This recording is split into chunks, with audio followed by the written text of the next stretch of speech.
On this week's episode, we talk about In the Gray. And other pop culture news.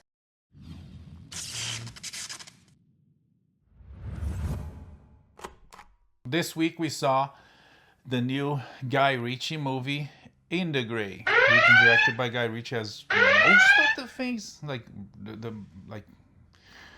I think maybe Pretty much what he does, yeah. it's like maybe there's one or other movies that he didn't write or that he co-wrote. Mostly he writes and directs, as he does. And this one called In the Gray. And like everything he does, you can't go wrong with him. He does things really well.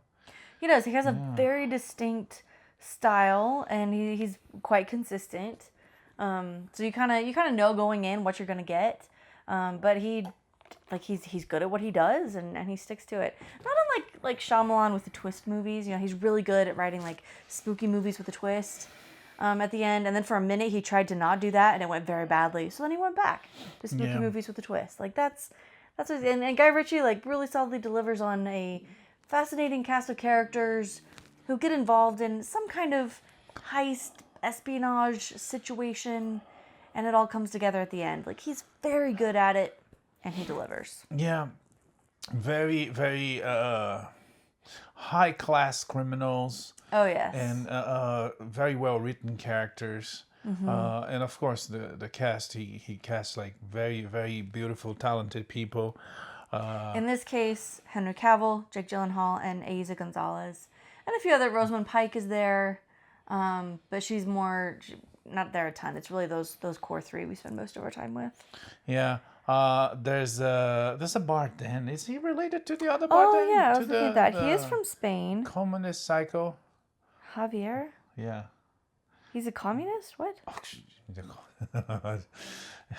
He's like good pals with Chavez. Oh geez. Now he goes around wearing a kafia and yeah, he's one of those crazies. That's wild. I'll work on this. Okay. Keep going. So there's him, and there's that other guy. Can't remember his name, but he's on a lot of movies. The lawyer. Yeah, they're brothers. They're brothers. Okay. Yeah. It makes sense. There's a sister too. They look alike, and who is also an actress. yeah, what's her name? Monica. Okay. Anyways, Monica Maria Encinas. so there's a very talented cast with really well written characters, and on a heist, on a game of skills, and as the name says, it's in the gray. They play the legal and the illegal to get what they want, and the movie is how long it is? Oh, 1 hour and 39 minutes. It's very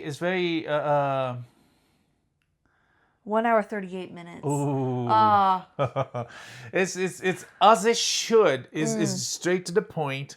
It has action. It has humor, and the characters are compelling. And he builds this world, this universe, where it's so interesting, it's so compelling, it's so captivating that you wonder. There's more stories to tell about this. They could do a sequel. They could do a prequel. Yeah, I would love either one really, but a sequel especially.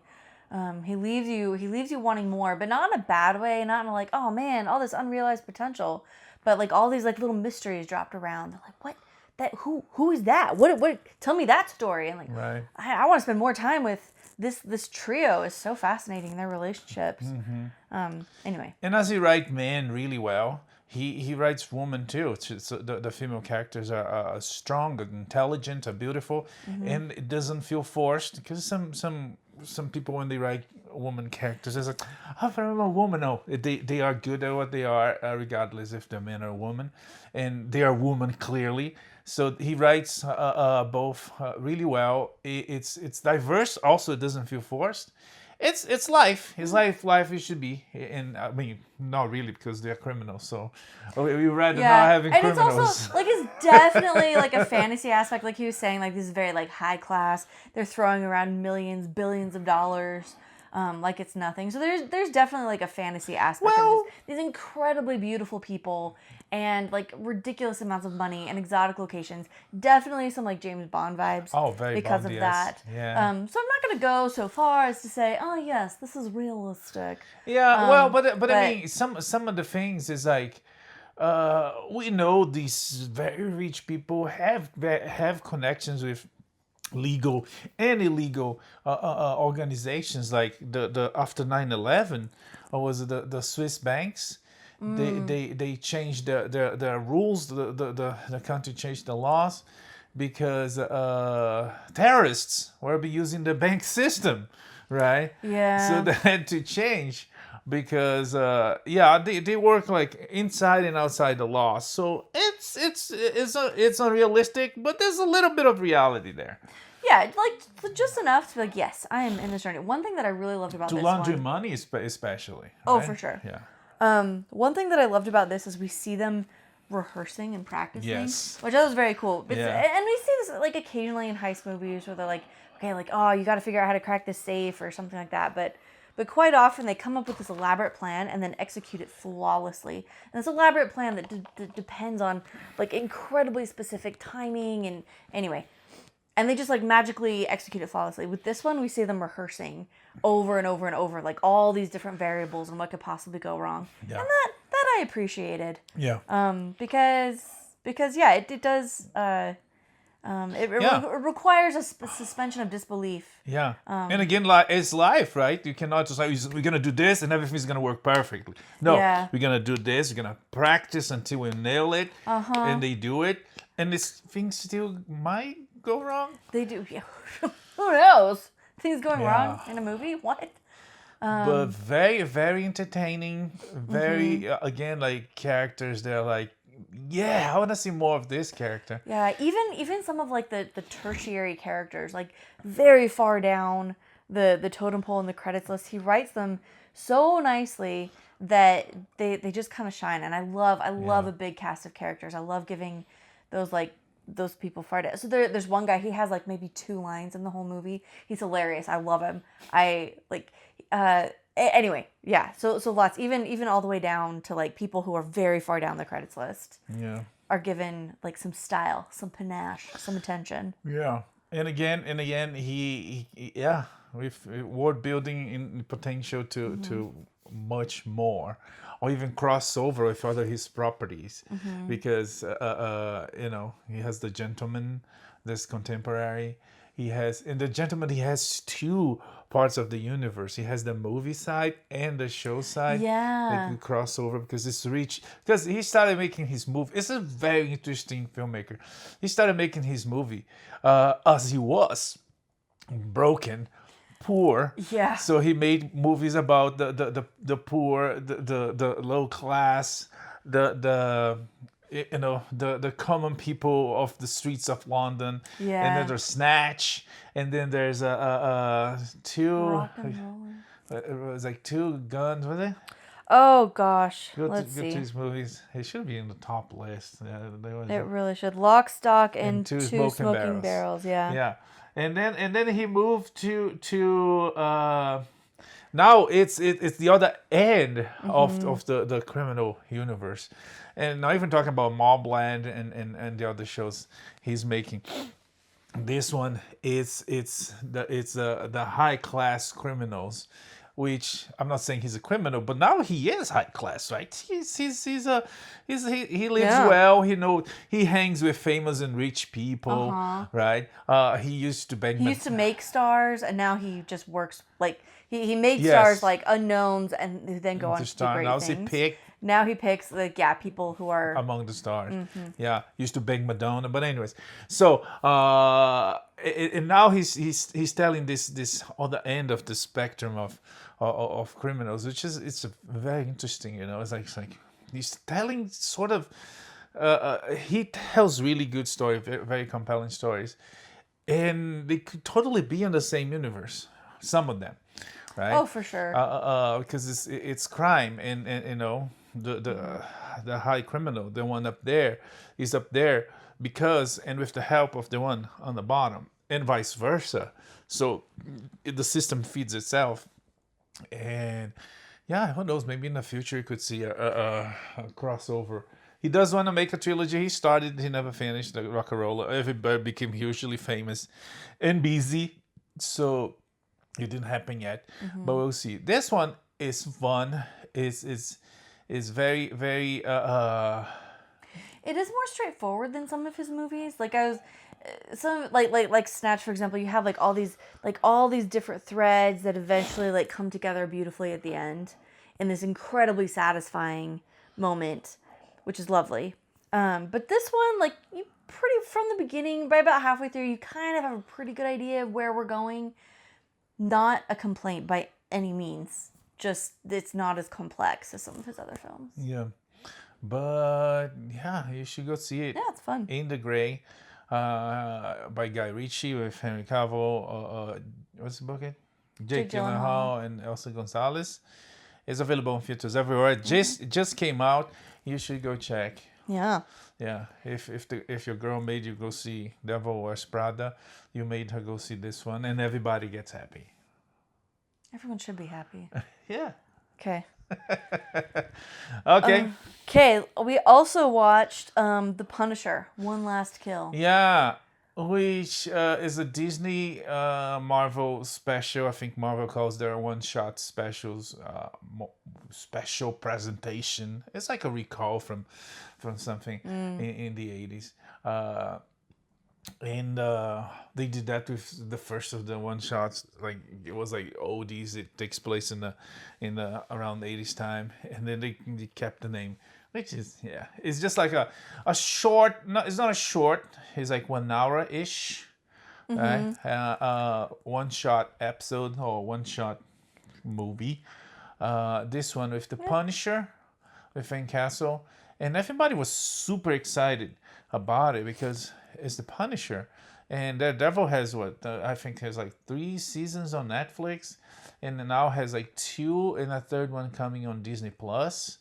And the Punisher only has 2 on Netflix, and of course the Daredevil appears in other shows too, and the Punisher it's a very cool character, a lot of fans, a lot of really cool comics, and the shows. The way they did on the shows, they did it so well that people love it. John Bernthal as him, and it's good. So everybody was like super excited about this one, and it has its moments. It has some really good moments, but it has a lot of recapping, redoing it. Yeah. The origin story, and it's like, and there's the trope of the hero stopping being a hero for. I'm done. I'm done. I'm so tired. Yeah, and then something brings him back, which was done just on the last season of The Punisher. Yeah. He on the Netflix show, and they did it again, which and in the first season too. It's the mission, the Punisher mission, which is punishing crimes. Like when justice fails, when the legal system fails, he comes with justice. As a matter of fact, the name for the Punisher in Portuguese and some other Latin languages, Justiceiro, which is justice ear. The Justicer. The Justicer. Yeah. Okay. Yeah. Because he there's law and there's justice, and he comes bringing justice. Yeah. Because when the law fails, and yeah. But anyways, so in this one, it felt like first was like the first half or the first third of it. This is a lot of this psychological battle. He fights with himself to it's like. I'm done. I'm not done. And there's he visits the family grave, and this whole conflict, and then comes the action, which is kind of like he kills a family of criminals, and that's how the show starts. He kills a family, a mob family, the Nucci's. Yeah, and hells break loose. Because apparently this family was like holding the city together for good or for bad. Yeah. Created this power vacuum and was people go nuts. Yeah, and that's not even Fisk, because Wilson Fisk, the Kingpin Right. in the books, when he is a big boss, he controls the underground, underworld? the underworld of New York City. So when he falls, comes a big war among the other gangs to see who's gonna take over. So this one, no, not even that. It's just that like this family dies and everybody decides to go New York. Ironically and sadly, how New York is right now, like punching people in the streets. Yeah, it's like definitely exaggerated, but Yeah. or condensed, maybe should we say? Like I could see any one of those things happening, Yeah. but like all happening at the same Yeah. time on one city Uh-huh. block. Maybe not Yeah. that bad. Yeah, and I was like, what kind of power that family has that now everybody is like, give me the hat and punch you, bats you Yeah. kills your dog, Jeez. and there's no police and no. It was kind of like, it's almost like a, I don't know, maybe it's more psychological than we thought. Maybe that whole thing is like in his head, things are going really bad. But in reality, maybe not. You know? I don't know. So and then comes the action, and they start kicking butt. But one thing that it's a trope on the newer Punisher things is that we as fans want is that on all his late properties, we want to see the Punisher as the Punisher, a strategist, cold killer, fighting crime, taking down the worst of the worst, wearing the freaking skull, and on everything. The Punisher is never the Punisher. He's even becoming the Punisher, or he's on a break to become the Punisher again.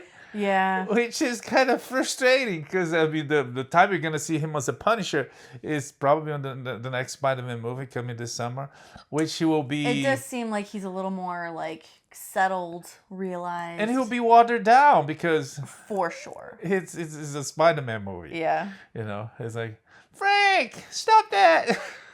You know. Yeah. But who knows who makes those decisions? So there's that. But the action sequence is really good. There's like there is one specific scene. It's good. It's a little derivative. Like oh yeah, it's like John Wick, Jason Bourne. Yeah. Which I'm derivative. Maybe that's not fair. But like Yeah. I feel like nothing in this was like, oh wow, like this is all stuff we've seen before, either with the Punisher, like we've already been through this journey with him. Like specifically John Bernthal's Punisher, or we've seen this in other action movies. So like it was fun, and they did a really good job of it. But we've been there.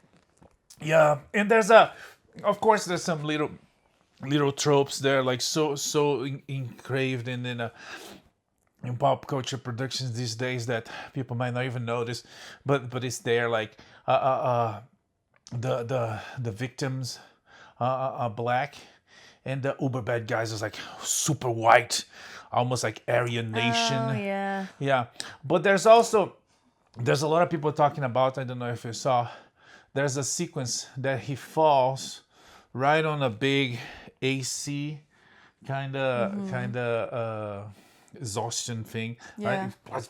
He falls on his back. He's thrown there, and the visual effects there suck. Oh no. It reminds of a video game that happens. And the character does like this. It's like it's basically the same. And it was just on purpose, so it's just bad. Either way, it was it's the talk of the town about the show. It has good action sequence. The show ends with the Punisher finally back. Which is like, it's like, oh, guys, seriously? We knew we were going there. Yeah, and I think you could have, like, for me, one of the things that was really effective about the show is he goes and he visits his family's grave. And having him, like, sitting there, like, at their graves, kind of like with his family, but not with his family. Like, that was very emotional and very effective. And I feel like you could still have some of that. He was but about also to have end, him moving on. right? He has his gun there, Yeah. So like, there were things that were, like, very, very effective. But I feel like we could do that without, like, retreading. Like, we can still, like, keep him connected to his origins without, like, redoing the whole origin story, if that makes sense. Oh, yeah, no, the whole... And John Bernthal, he's so good at doing, like, the absolutely, like, tortured, broken, wrecked, traumatized veteran, like, he's it's his bread and butter for a reason. Yeah, Anyway. but it's like it's he's on a mission. He's on a war. There's one of the comic books is called Punisher War Journal, right? And it's like it's very it's like he's writing on his war journal, his logs. It's like night 1. I follow those pricks to the Yeah. It's very narrated narrator. Strong influence on the books, and a little bit of noir too. But Very anyways, noir. yeah, no, he could totally go to the grave. Like he saves a little girl, like in this show happens once or twice. He saves a little girl, and then it's like that reminds him of one of the kids, or he saves a woman, reminds him of Maria. He goes to the grave and visit them, and like to recharge for the war, because the war never ends, crime never ends. Right. And it's kind of, I don't know. John Bernthal co-wrote this, so it's not bad. It just feel like another recap, another setback, callback to something that is like, okay, so next we're gonna have the Punisher like punishing criminals without hesitation, because it's like he. Let's assume that by spiritual or by mind, or to his own mind, he now has the blessing of Maria and the kids, and now he's focused on the mission. Yeah. So there's no reason to go back and ask himself or ask him, the ghost of his family, again for justification or for permission to do what he's already said to do. But anyways, it was mixed, because at the same time it was good to see the Punisher, and comic book fans that have been reading comic book for decades. We went through times that they had like this ridiculous movies about comic book heroes, and we loved it because it was everything and anything we could get, right? So there's still some of that. Yes, it was awful, but we still got something. It's a start. I still don't think the Ben Affleck Daredevil was that bad. No, I'm not saying. I didn't say that. You didn't. I just want to put that in there. Like the Ryan Reynolds Green Lantern was that bad, but I don't think still when we went to see like with exciting with hope. Yeah. But I'm even talk about that. Talk about there's a Hulk movie with Lou Ferrigno. It was like TV movies. Oh yeah. And they have a Daredevil version of Really? Daredevil. They have a Thor version of Thor. I think Daredevil, they don't call Daredevil. I can't remember what they call it. And it was like, it was so bad, but to see it's like, Yeah. it can become a movie. So good. So the Punisher, that has a little bit of those feelings, because it was good to see the Punisher, but it's like, come on, guys, it could do so much better, especially with the talents we have. But anyways, anything else about the Punisher? No, I think we covered it pretty thoroughly. One kill. One last kill. One last kill, which again is like, It's not the last. yeah. It's anyways, it's available on Disney Plus. You should check. Yeah. In the meantime, let's look at our box office this week. Devil Wears Prada 2 passed Mortal Kombat 2 to hold on to its number 1 spot at the box office. So Devil earned 43 Yes. on the second week, and Mortal Kombat were 40. So it's close, but it beat the Mortal Kombat for the weekend. Yep. We will see it eventually. But yeah. Spirit Airlines we talked about last week at some point. Anyway, Spirit Airlines very suddenly, almost out of the blue, just shut down, filed for bankruptcy. It's all over. But there's been a TikTok creator named Hunter Peterson who started a campaign to revive the airlines, which basically means raising a whole bunch of money. And so far, they've raised more than $335 million. That was the beginning of the week. Let's see it's real probably more quick now. how much you got it. Yeah. Because money is, it goes up fast, especially if it gets some people's attention and help. Some people that have money to spare. And some people that don't have money to spare, but the kindness of their hearts will donate a little bit. As of half an hour ago, it's 337 million. Okay. And Reddit saying the average pledge is $907. So it's like over 300,000 people have pledged. Yeah, those averages are not realistic, because and the their person that pledges donates too. a lot will push the average up. You know, maybe Sure. someone donated $1, so the average is not realistic. Fair enough. Fair enough. It is important to note though that these are pledges, which I don't know.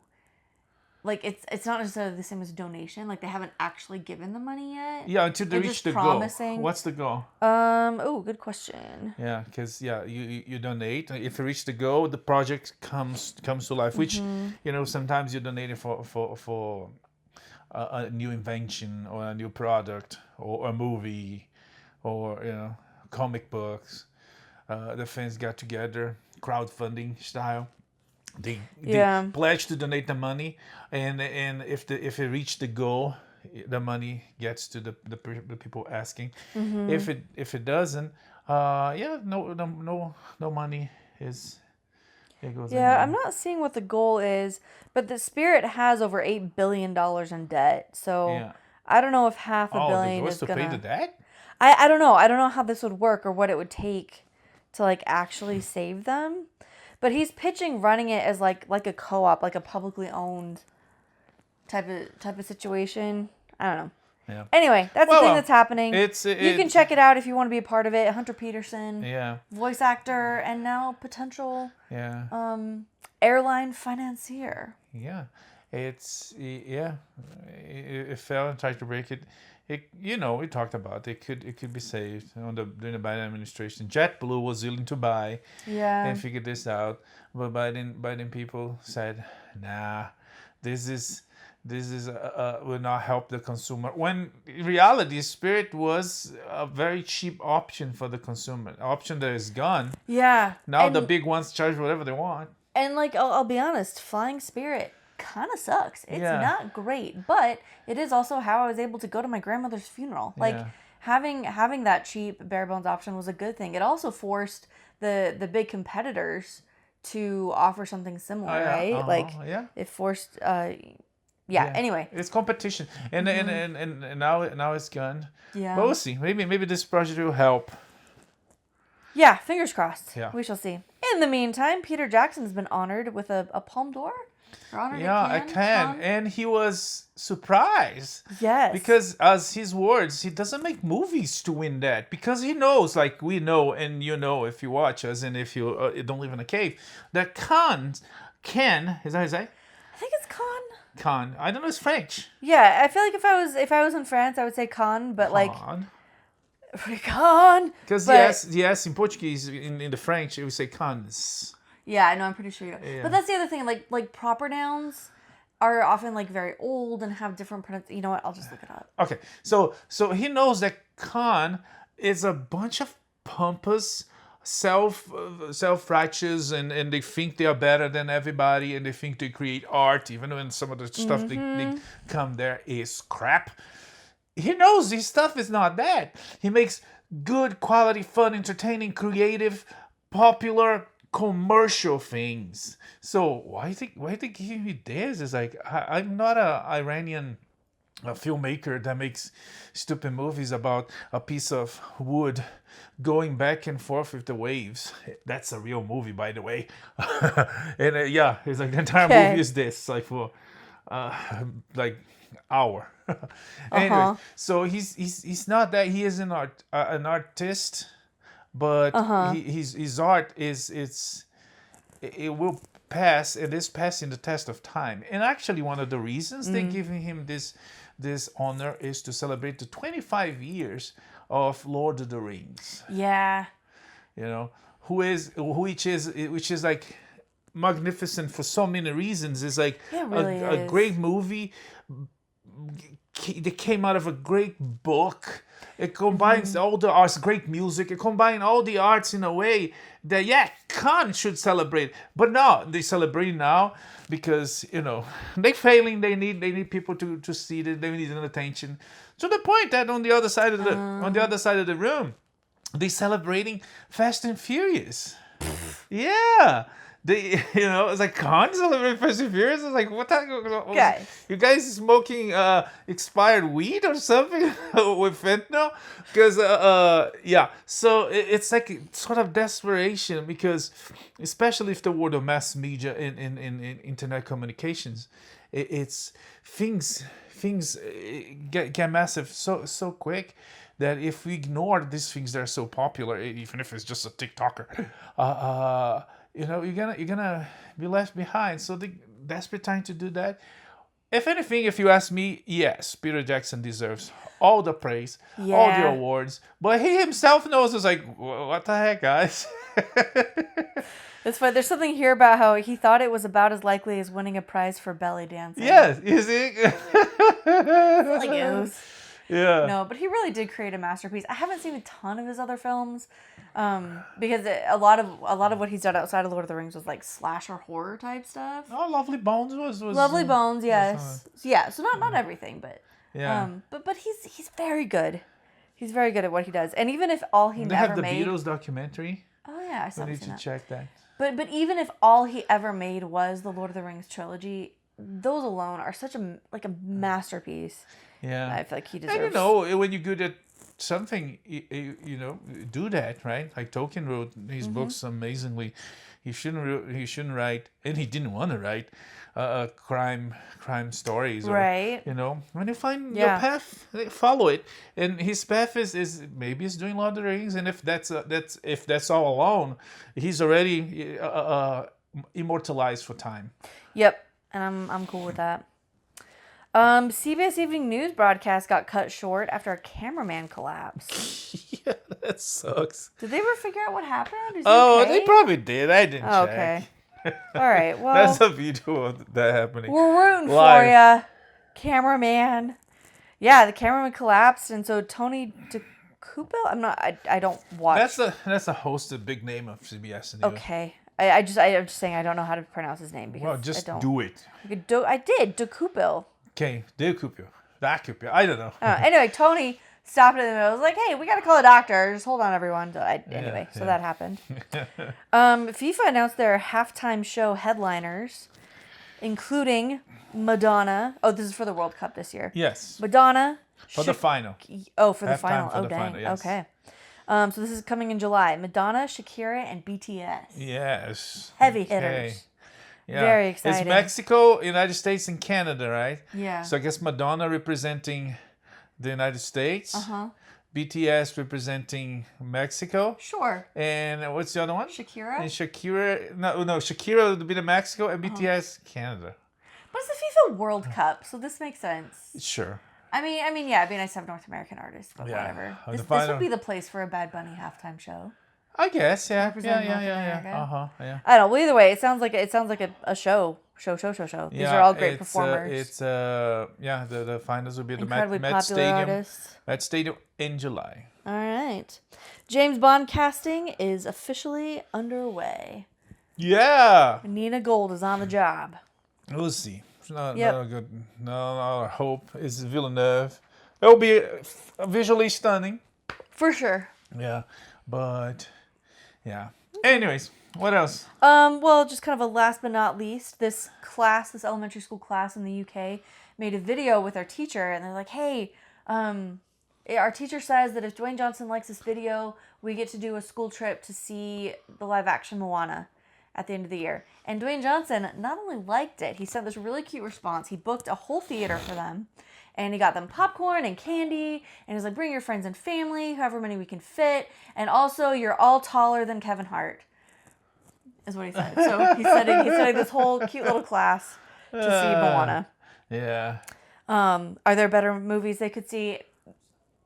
Yes, but it's very cute. So yeah. Well, is Moana bad? Huh? Is Moana bad? The live action one is. Well, I mean, it's the same as the animation. Yeah, and yet worse. Because the animation is beautifully animated. And this one is, at least from what we've seen in the trailer, is mediocrely photographed. Photographed? Filmed? Is that what you call it? I don't know. CGI animation? Yeah, that too. Anyways, that's it for this week. We come back next week with more pop culture news entertainment. May the force be with you. Live long and prosper. Bye. Bye.